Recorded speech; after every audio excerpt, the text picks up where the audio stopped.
अधिकतर जो होता है वह दिखता नहीं और जो दिखता है वह होता नहीं है।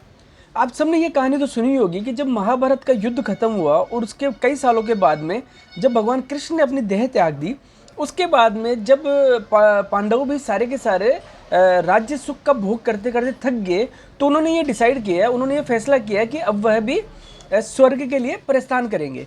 तो इसके लिए उन्होंने सशरीर अपना पूरा राजपाट छोड़ के सशरीर वह लोग स्वर्ग की तलाश में स्वर्ग जाने के लिए निकल पड़े। उनके साथ साथ वह पांचों पांडव थे और द्रौपदी भी उनके साथ थी।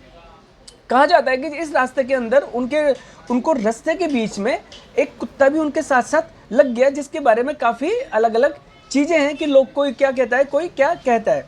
ठीक है, कई लोग कहते हैं कि वह कुत्ता साक्षात धर्म थे और कई कहते हैं कि वह साक्षात यमराज थे। खैर, हम वो बात नहीं कर रहे। जब हम देखते हैं कि यह हम जो कहानी सुनते हैं उसमें हमें ये बातें हैं कि जब यह सशरीर स्वर्ग जाने के लिए निकल गए तो एक एक करके पहले द्रौपदी, फिर नकुल, सहदेव, उसके बाद में अर्जुन और भीम, ये सब के सब के रास्ते में ही मृत्यु हो गई। और जो सशरीर स्वर्ग के दरवाजे तक गया था वह सिर्फ युधिष्ठिर था। ठीक है, अब जब युधिष्ठिर वहां पर गए तो आपको क्या लगता है कि जब युधिष्ठिर वहां पर गए तो जो स्वर्ग के दरवाजे पर उनका स्वागत कौन कर रहा था? उनका स्वागत वहां पर कर रहा था दुर्योधन।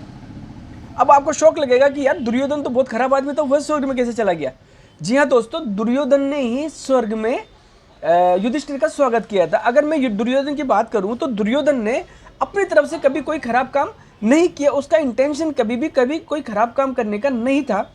उसकी जो द्वेष था या उसका जो गुस्सा था वह अपने पिता की जो अपमान हुआ था उसका बदला लेने के लिए किया था। आपको याद होगा द्रौपदी ने जब दुर्योधन उसके अंदर गिर जाता है, जो उसमें महल के अंदर जो छोटा सा स्विमिंग पूल टाइप का बना हुआ होता है उसके अंदर गिर जाता है, तो द्रौपदी ने कहा था अंधे का पुत्र अंधा।